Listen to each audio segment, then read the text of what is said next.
Dion, it's always good to have you with us. Dion's part of the family, and he's been with us for a long journey. He was very integral in the Exposed campaign, and he served as chairman of that campaign, also bringing awareness and getting signatures from men and women around the world to stand for ethics. He currently is a senior lecturer at Stellenbosch University on ethics and public theology. This means that these are the issues, and the relevance of the subject is so important to Dion. And so, Dion, good to have you and welcome. Dion is going to lead our panel on business leaders. The first person we're going to ask to come forward is Edward Beaker, who is the founder and the CEO of Red Security. And we have Mbulelo Pikwani, Executive Director, HR of the Medical Research Council. And Andrew Bradley, CEO of Old Mutual Wealth. Anita Lewis, founder of Brights Hardware and Electrical. Russ Myberg, founder and CEO of Hindsight Financial and Commercial Solutions. And Graham Reynolds, CEO of Dozer Pty Ltd, based in Johannesburg. Great. We'd like to give our panel a great welcome, and over to you, Dion.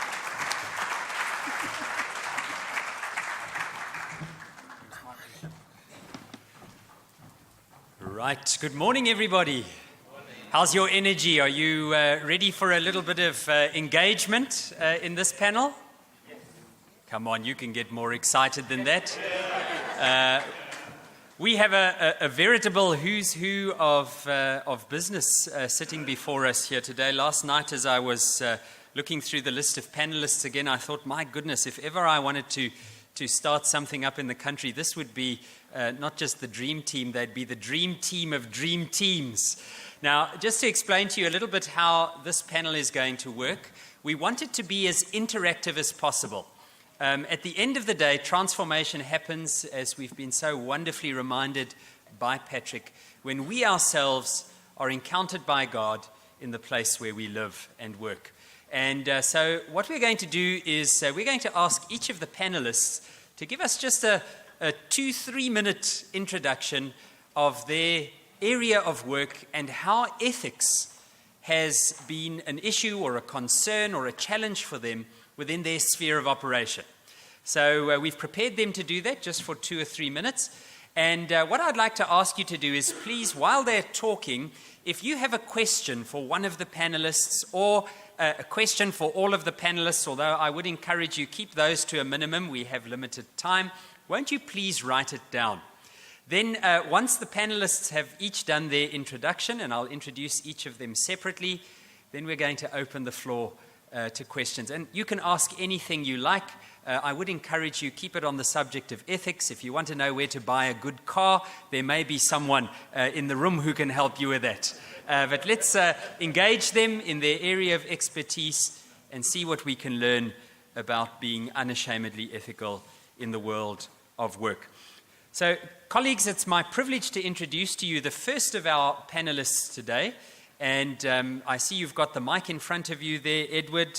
Just to say, all of the speakers, their full bios can be found from page 6 in your notes. And I would encourage you just to have a look there. I'll give you just a little synopsis. First to speak is Edward Beaker, who is the CEO of Red Security. Edward is one of those folks that we need more of. He's a seasoned entrepreneur, and his interests are in security and the ICT sectors. With more than 20 years of experience in the industry of security, he's received training in the Netherlands in management, and he consults extensively to the industry in South Africa. Edward also happens to be one of the members of the board or the executive of Unashamedly Ethical. So let's give him a hand as he speaks.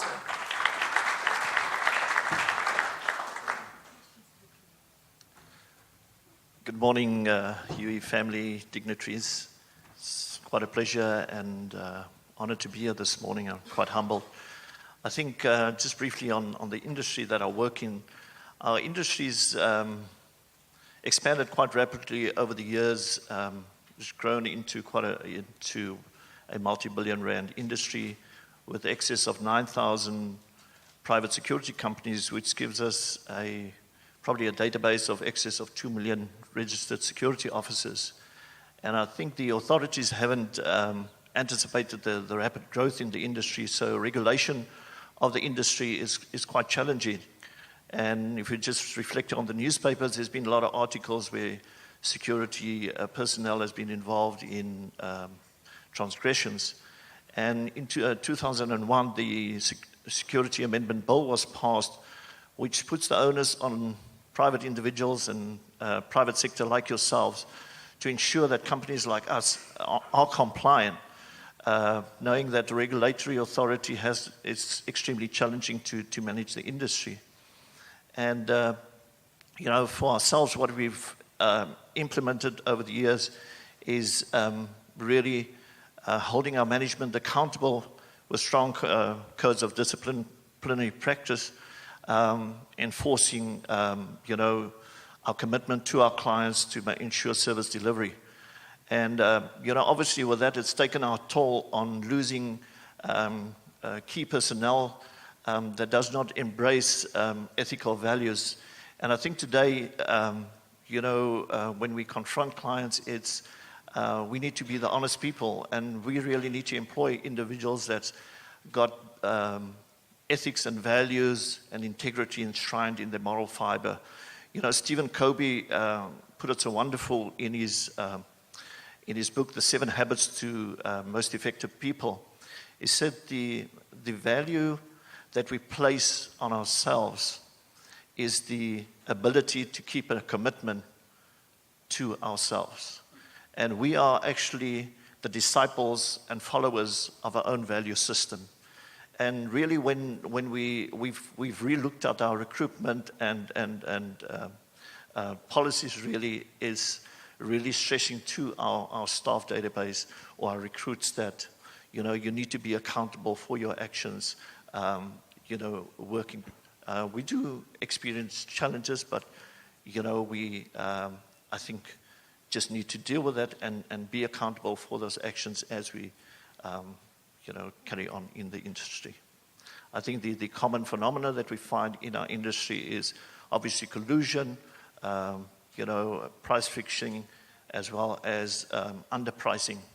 The advantage is what most of you don't know on the regulatory authorities' website.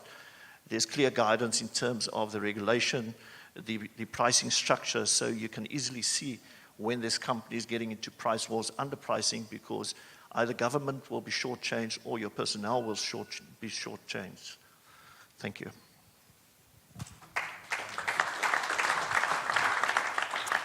Edward, thank you. Certainly, yours is an industry which we rely on a great deal, and we are grateful for people like yourself taking such a strong stand.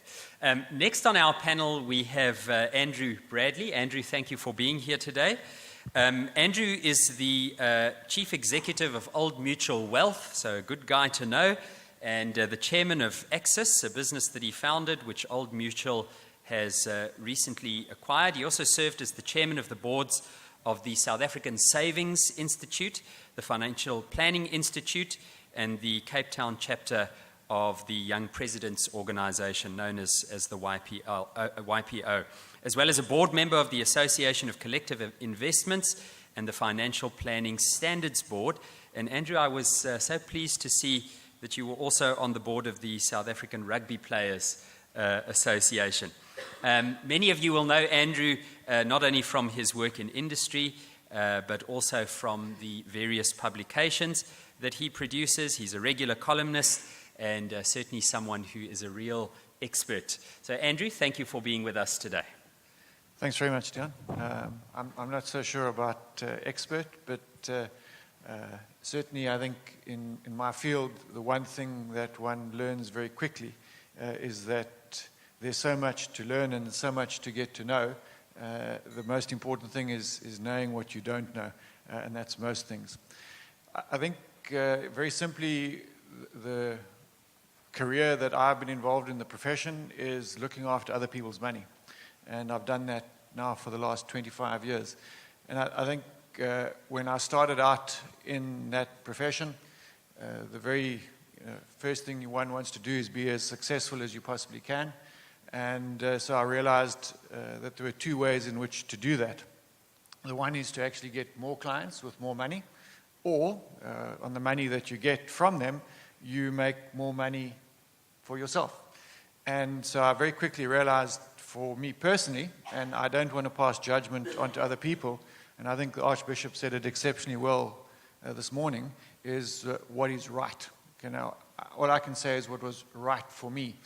And to give you a simple example, in our industry, if you give me, let's take 100 Rand, I could structure that investment for you in such a way that I could earn 0.5% of a commission, I could earn 2%, 5%, up to 35%.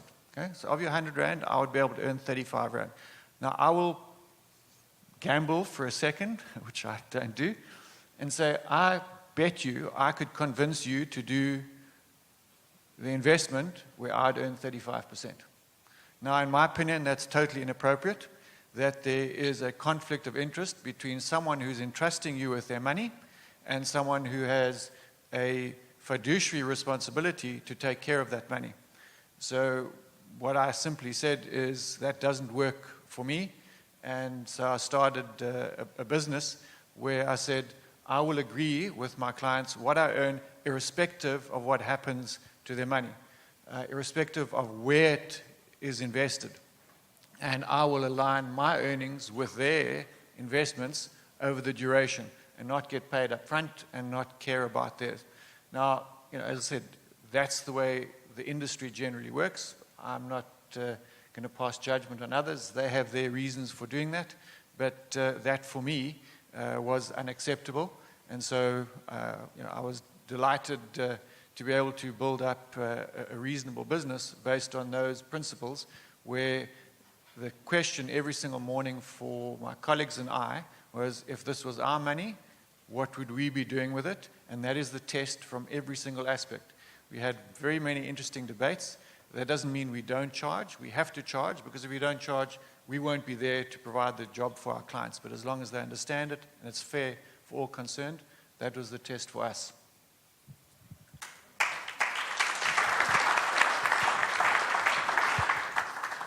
Wonderful. Thank you, Andrew. Friends, just to remind you, please note your questions. I got a little note from Diane that said we're actually going to have some help with it. So if you have a question, would you write it down on the pads that you have there, and we'll have ushers collect them, and that will streamline the process of asking questions. So just write it out in your best English, Xhosa, Tswana, Sotho, Zulu, Spanish, anything, but English is preferable. The next panelist that we have is a good friend for some years, Nita Louis. And Nita, it's wonderful to have you here. I think many of us will know Nita as the co-founder of Brights Hardware. As you're traveling along the roads of Cape Town, you will often see signage and, of course, their shops. And Nita, her full profile is in the handout that I gave you. When I contacted her to say, Nita, how can I introduce you? She started by saying that she has 4 children, 1 son and 3 daughters, 10 grandchildren. So she's developing that legacy. She's been a widow for 15 years, and she says, I devote my time to supporting the HR and training needs of all of the Brights staff. Nita is an example of ethical business, and she does it with a very soft touch. So let's welcome Nita Louis.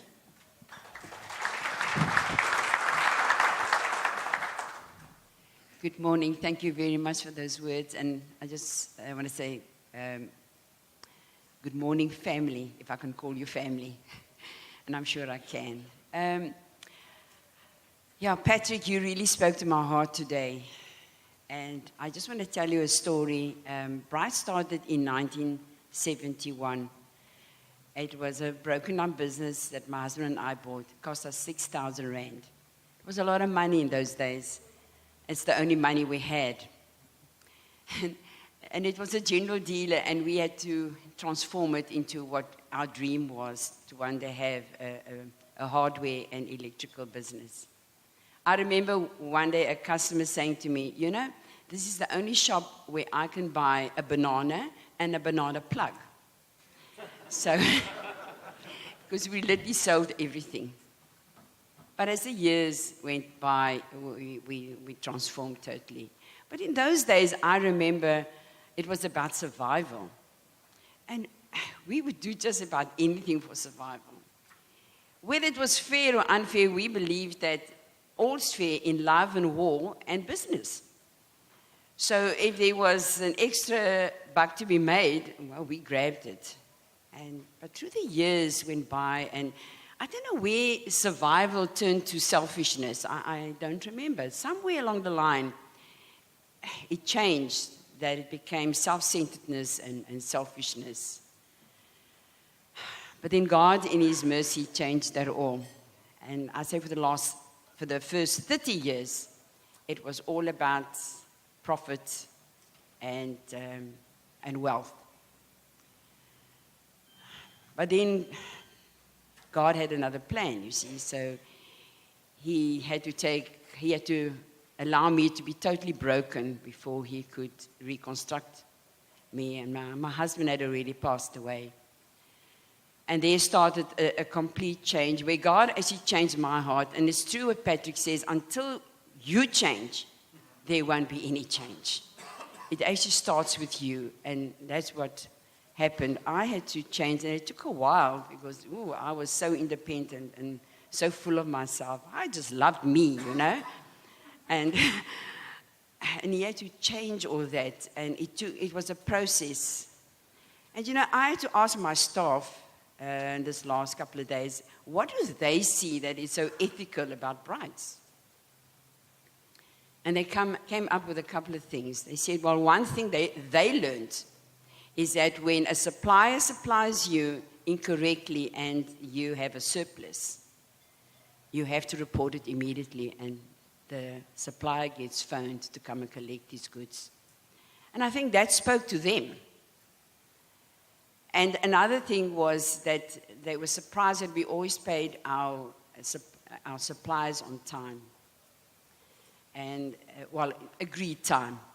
Because there have been times where it's been difficult.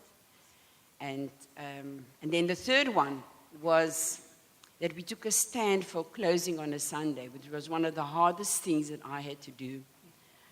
We were the first business in 1976 to open on a Sunday. There was no other hardware. Those who are here that remember that you couldn't even sell sugar, it was on a Sunday. It had to be only cafe lines. And in those days, because we had other goods, it didn't pay us to open. But in 1976, the law changed. So, yippee, you know. Now we can open on a Sunday, and I grabbed that opportunity. And we prided ourselves for being the business that was open, those long hours, and open on a Sunday. And then God showed me after the year 2001, actually. He showed me those. After many other things I had to change, He told me that I had to change that one. I had to close. And it took me 5 years to do it because I had to get agreement from the board, which was my family in those days. And eventually in 2006, we closed. And when we closed, well, all hell broke loose after that, because then came the recession, stepped in, and with the temptation to can't I just open again on a Sunday? And everything would just be so much better. And I had to take a stand there that we had to persevere. And after that, for the last, since 2006 to today, we successfully opened 4 franchises. We have not retrenched one person, although our turnover did take a knock. But I believe that God is always faithful when we are obedient. And, that's what my staff said, you know. So I think I've made some impression there, and that's what it's all about. It's all about us teaching our children and teaching those who are looking to us for leadership. What do we stand for, and how do we set that example and influence? Thank you.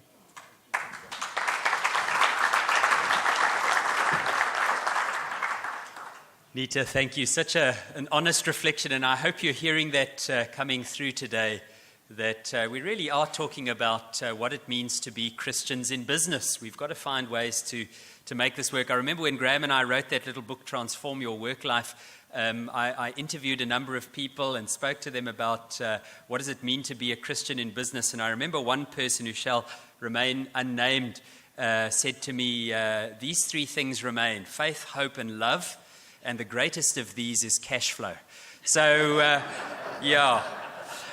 Friends, it's my great privilege to introduce one of the first people I got to meet when I came to join Graham in Cape Town in 2008, and that's Mbulelo Bikwana. Mbulelo is another very, very successful Christian in the world of work, and he's incredibly, incredibly humble about it. And I really would encourage you just to go and read through his profile in the book that you received today, the little booklet. He perhaps is one of the most significant Christians that I know, operating at such a wide level between both business and government sectors. And when I asked him how he was to be introduced, he said, just tell them that I'm married to Nombulelo with 3 daughters, Nina, Lihlomelo, and Leli Sibini, born and grew up in Guguletu, founder and chairman of Isiseko Family Institute, and a man who fears sin and desires the heart of God. Could there be any greater desire than that? So thank you, Mbulelo. Thank you, Dion. When we went for a marriage session with my wife before we got married, she was asked a question: why is she getting married to me? And without thinking too much, she said, no, it's because he's an honest man. And I knew from that day that I can never be dishonest. From that day, I knew that if I want to keep my wife and I want to remain in this marriage, then dishonesty is not a choice. I joined Rentokil Hill in 1999 as an HR director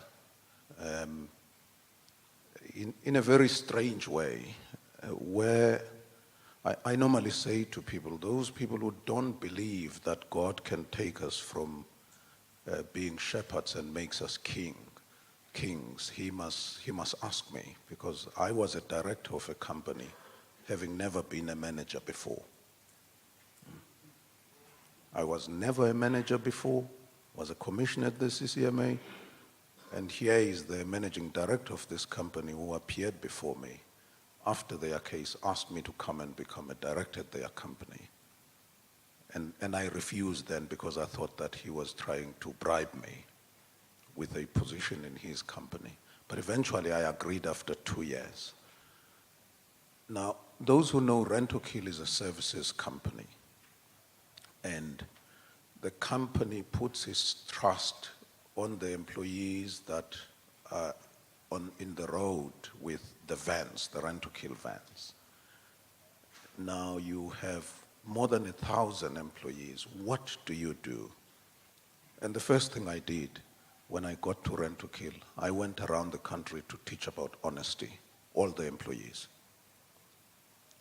And I said to them, this is the only mercy I have, is to teach you about honesty and tell you that if you are dishonest, you must know that you have lost your job. I will have no mercy with someone who is dishonest. But if you do anything else, we can talk. But if you are dishonest in any way, that's the end of your job. And that culture was known at Rentokil Hill when I was HR director, that Mbulelo will forgive you for anything else except dishonesty. I now chair the University Council, which is a 1.6 billion revenue institution. When I was asked to come and chair the council, I asked the people who came to ask me, but why? What are you looking for in a chairman of council? Because I don't think I'm qualified to become chair of council. They said, no, we're looking for someone who was born in Cape Town, someone who has some legal background, someone who's honest. And I said, well, I'm not too sure about the honesty, but these two, I do have a legal background and I was born in Cape Town.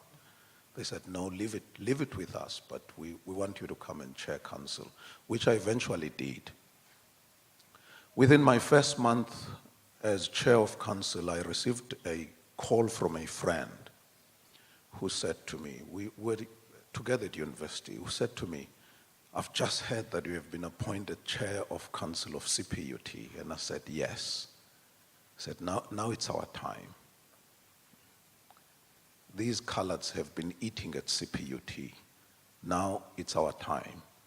That catering tender must come to me. Now I kept quiet for some time and I listened and listened. And I said to him, look, I'll come back to you. So I have my wife as the best advisor. I mean, whatever decision you know I've taken, you must know my wife has an input in it. That's how much I trust her. So I phoned her and I said, what do you think about this? She was so angry because she knows the person. And I said, look, I said to him, I'm going to give him the university number for him to call the university and find out who is dealing with tenders. My wife said to me, you don't even have to do that. He must go to the phone book and find the university numbers himself. I didn't even waste time. I took my phone immediately and I said to him, listen, I have nothing to do with this. If you want to phone the university, you can go to the phone book and get the number of the university and phone and ask about tenders. I am chairman of council. I don't want to know what happens with tenders because it's not my area. And don't ask me about tenders again.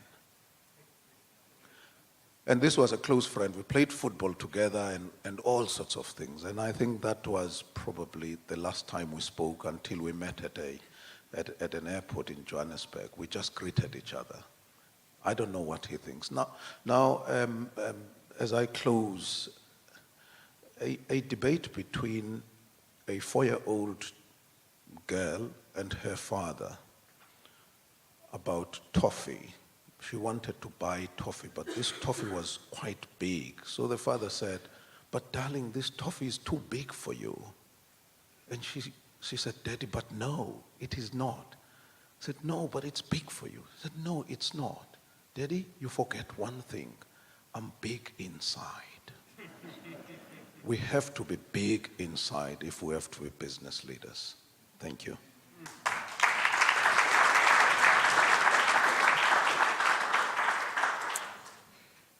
Indeed, we need more Christian business leaders who are willing to stand for what is right, even at the cost of friendships. Friends, it's my privilege to introduce the next panelist to you, Russ Myburgh. Russ also is a good friend of some years, him and Liz, his wonderful wife. Russ is also one of the most unassuming people that you'll ever come to meet.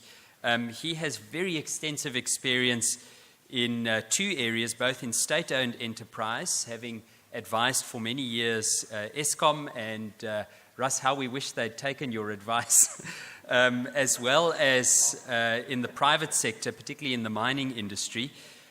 He spent his early career on Eskom's power stations before joining Eskom Mining. He's led various turnaround ventures, performance improvement initiatives, and major change management programs during his career. The last of these is the unbundling of Kumba Resources and the separate listing of Kumba Iron Ore on the JSE Top 40 companies, which he held as the chief executive until 2008. And he now runs a consulting company called Hindsight Financial Commercial Solutions. So Russ, thank you for your input today. Thank you, Dion, and good morning to everybody. I choose not to speak anything about Eskom at the moment.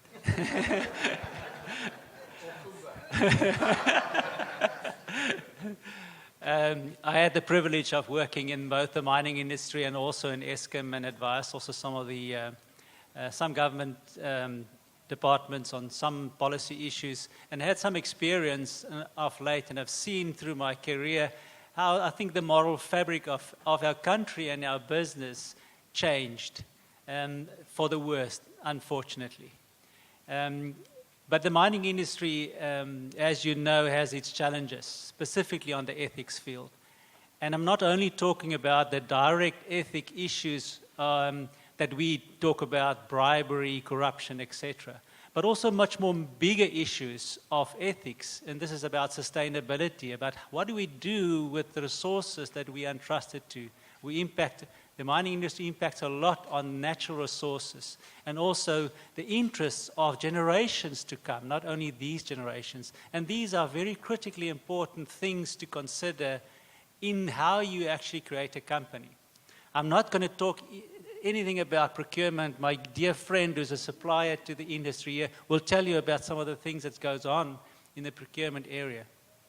But the one thing that I've learned, and you've heard it echoed by the panelists here today, you cannot legislate for ethics. You cannot legislate for something that needs to come from a value system. And we've seen this, and you can look at all the research done. You can just think back about one of the biggest scandals in industry, the Enron scandal, 2001, where one of the biggest fall downs of governance, corporate governance. And the single thing that you can boil down to what was the root cause of that massive scandal and loss of financial value for so many people, the whole company was wiped out. It's not that they didn't have the governance systems in place. They had it all. It's not that they didn't have the boards, the financial processes and systems. It's not that they didn't have auditors to check them. It was one thing and one thing only, and that was the value system entrenched in the leaders that they instilled on the business itself. And in my mind, doesn't matter where you go, if you want to address this issue of values and ethics, it has to start with leadership. Look at our own King Code on Corporate Governance. They recognize that there are three critically important legs, philosophical legs, that anything to do with governance need to stand on. And that starts with leadership. It starts with the leadership who has the ethics, the honesty and the openness entrenched in their own value system foremost. Then they go on and talk about all the other things. And in my experience, we as leaders have a critical role to play of what we stand for, what tone we set from the top, and what we tolerate and do. And we will have to account for that in the future as well.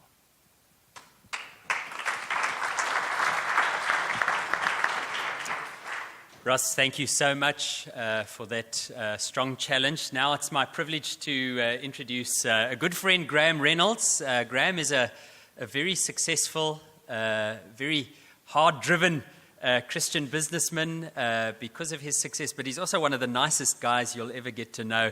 One of my fondest memories of Graham is at Disneyland in Florida when we were together. By the way, Graham was also there. I can't remember what the ride was that we were on, but these guys screamed like girls. So Graham Reynolds owns and operates a private business which focuses on trading large mining equipment and related products into the mining sector. As Russ mentioned, he's based in Johannesburg, South Africa, and deals in regions across Africa and abroad. His business is not listed. It's a 100% privately owned and operated company. But the most important thing Graham says about his business is that it is governed and operated on kingdom principles. Let's give him a hand. Thank you, Dion. We used to call him doctor, we call him prof now. You know. But thank you for those words. You know, we've got a private company, and I sit here and I represent my family and my staff, because without that team, nothing happens. There's two choices that we've had to make in the last 8 to 10 years is one is to transform the company into a Christian kingdom-based serving Christ company with biblical rules setting the standard. And the next biggest choice was the UE choice in a very, very messy environment, mining supply and mining equipment. We buy up those big yellow Caterpillars, those 200-300 ton machines around the world. We bring them in, we break them to pieces, and we carefully procure them either as a complete unit for a second and a third life, or for component or parts purposes. It's a type of business that you can hide a lot of money into a deal without any effort whatsoever. You can hide $1 million into a truck deal with ease. The mining industry, to an extent, the supply too has had an issue. And the issue is the mutually agreed sort of trade practice. The heads of the mining groups cannot control what's happening down at the bottom. And what happens is it's unwritten sort of a sway of what is correct and what is not correct in terms of the way you do business. Nothing seems to be written down.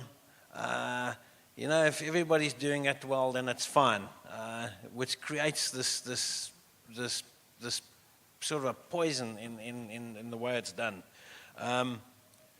Auctions have been a big way that these big groups have sort of said, well, we can get rid of assets.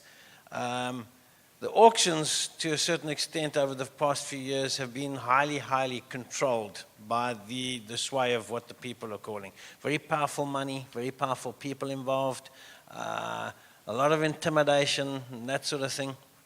The advent of online auctions has been great because it's shut them down, which has been very good. To let the underdog come through now, I think it's going to give them a chance. But these guys seem to find their way in. The choice to accept and to do it the unashamedly ethical way has been interesting because you can run your business, but you don't know what's happening down in the coalface. There are things that people do in your business that you don't have a control over. And what's happened is in businesses like ours, you have to instill it. It has to be a daily sort of commitment. You have to show that you're committed to this drive and this campaign. You have to speak it. The people have to see you do it. They have to see the sway, and you have to. That's your way I've found of getting it down to the bottom levels. It's quite simple. I think that if a head goes rotten a fish goes rotten from the head back, and if we as business leaders don't make this choice and stand on it, we're never going to get it right. And I think the country will never get it right. And I think it starts with us, and I think we can change the tide and make things happen. That's me.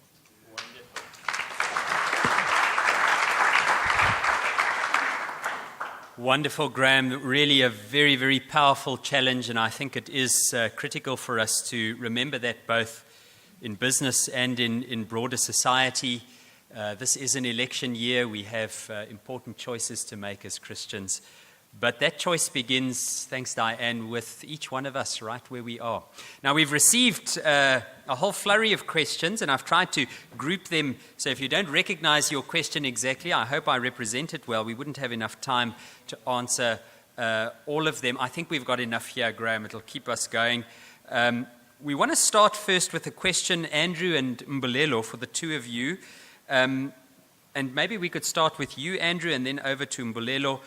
You're both in corporate business, which has a particular culture and way of operating. How tough is it to be Christian and to live out these values in corporate life? So, Andrew, maybe we can start with you. I'm fairly new to corporate life, if one defines it that, having run my own business for a number of years, my business being acquired a few years ago. and coming in. I think corporates have a way of operating. They have practice standards, etc. And when an outsider comes in, I think one has challenges. I used to look about 25 until a year or so ago, and I've aged a bit. So I think you've got to, in my opinion, so take a step back. It hasn't been easy, and I'm not sure if it hasn't been easy just because I'm an outsider or because I stand for very specific principles. I've been accused of being self-righteous, pious, a crusader, whatever it might be. And again, so I'm not sure. I don't try and judge why people say that. To me, the important issue always comes down to, let's have a conversation about what is the right thing here. And it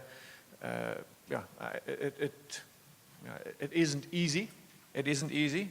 But for me, I'm very comfortable in every conversation that I have. And in many instances, sadly, what I believe is right and what I believe should be done doesn't happen within an organization. And sometimes it takes a lot longer to get to where you want to be.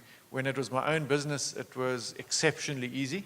I think everyone that was employed there understood the principles, they understood what we were standing for, they understood what we were trying to achieve, and that's the benchmark. But an organization where, within my area of the business now, there's only about 700 people in an organization of, I don't even know how many there are, 30,000 or so. So that business, which was effectively what I'm now responsible for, is pulled together 7 businesses together into one. And that's a year or so in the making. We're still trying to instill those principles. So it is difficult. Some days I do go home a little bit exasperated. But what makes me feel very comfortable is that's what I stand for. When I was asked to do this job, I made it very clear that those were the principles that I was going to stand for, and that I wasn't prepared to compromise. And I didn't say I was right. I said that's what I stand for, so please make sure you understand what you get when you get me. That's it. So it's, at a senior level within the organization, at a board level, and that they understand that. But on the ground, where the things have to happen, it is very, very difficult. I don't know.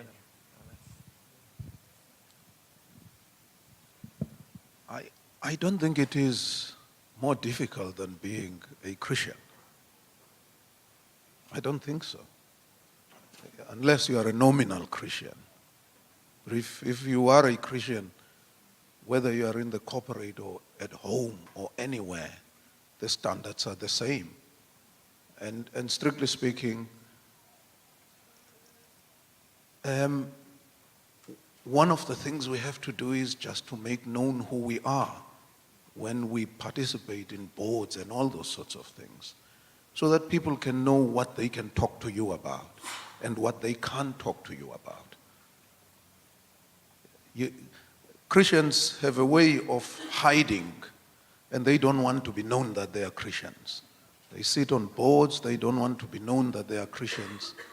And I told my staff at Rentokil, all of them, that I am a Christian. I'm not suggesting that you must be a Christian, but I'm telling you who I am, so that people know what they can talk to you about, what is it that they can't talk to you about. So I don't think it is a difficult thing. If you live the life you live, which is a non-negotiable life and standards that are set by God. Wonderful. Thank you.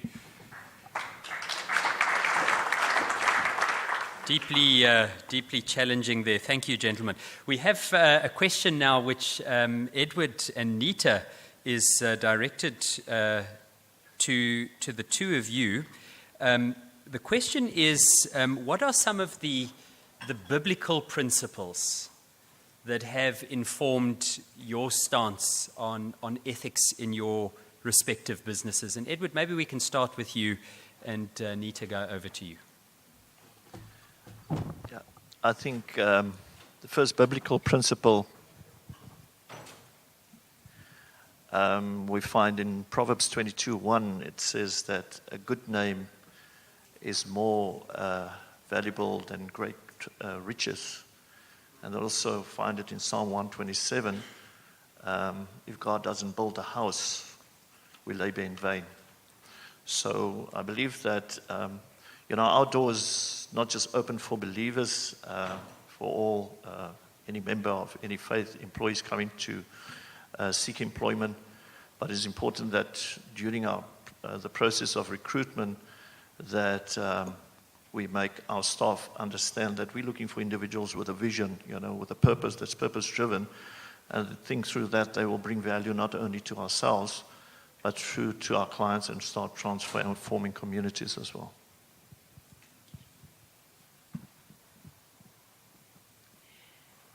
I think what we have installed in our staff is, I'm actually in charge of training, so a lot of the life skills that is taught in the business has been, started by myself.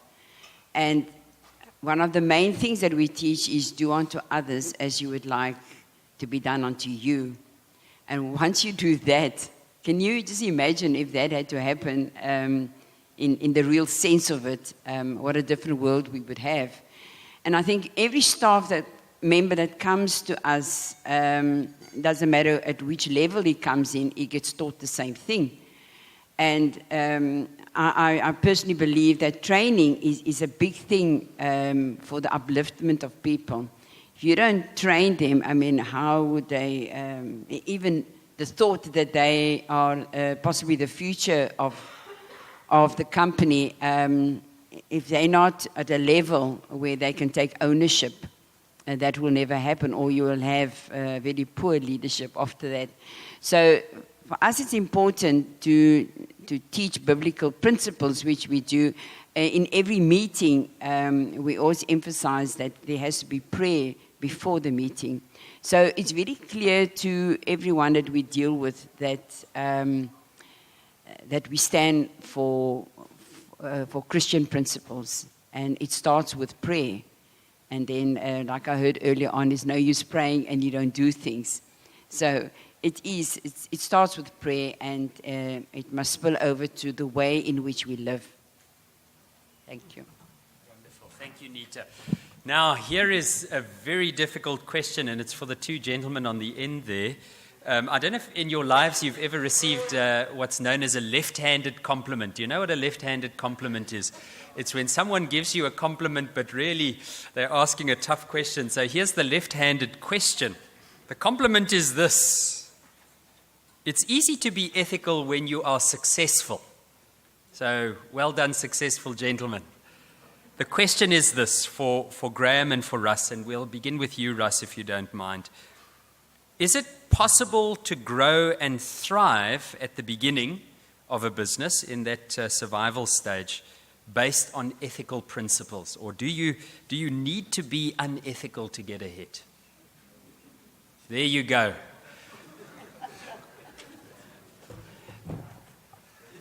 I think the test mostly comes, and I think the Lord brings us into times when He tests our faith.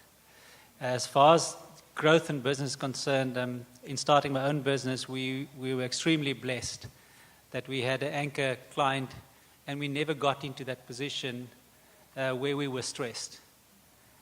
However, the most important thing is that you got to stay your way and stay your faith. In times when we were tested, even as a chief executive of a highly successful company, you get to points where you are really in a low, when the markets and everything else turn against you, where it feels that the whole world is against you. And I can guarantee you, in times when we were advising Eskom, we were exactly in the same position. And from my own experience, there's only one thing that got us out of there. And this is when we humbled ourselves and said, we don't know. We have no way out. We have no answers to this. And we turned to prayer. I can tell you a lot of stories about how prayer in a corporate environment changes things around that you can never expect. I can tell you, and I can bring to you testimonies of even in organizations that we sometimes point a lot of fingers to, like Eskom, that there are people in there who understand and know this, and God has put them up there. And through prayer, a lot of things change very quickly. And to me, that's my only answer. Yeah, Dion. If I said to you that I dug a hole of about 60 million at one stage, I probably owed SARS in excess of 20 million on top of that. So if you want to know, start at the bottom, we went past the bottom. Okay? There's a lot of temptation when you get there, especially with things like SARS, to take the shortcut. The best advice that was ever given to me on that is, if you have a problem with somebody like SARS, and you owe them money, you don't have money, get in your car, make an appointment, go and see them, and get ready to pay. And I promise you, by doing it the right way, you will find grace. Absolutely. And we've come to it, we've settled, and it's been a long walk, but you do it the right way, you'll find the answer. You know, I think the principle of doing it ethically correct, if you've got Christ involved, and you stick to what his word says, and he says you seek first the kingdom of heaven and his righteousness, and it tells you what's going to be added unto you. You know, we take the word for sometimes you read it, you think it's a storybook. When God says he will do that, he will do that. When he says do it the right way, or take a left turn or a right turn in accordance with his word, you will find the answer. So I think as we made a choice first for Christ in our group of companies, and now with the unashamedly ethical stand, things have changed, and they have changed for the better. Sometimes you can't see it, and you will see it in the end. Make the choice.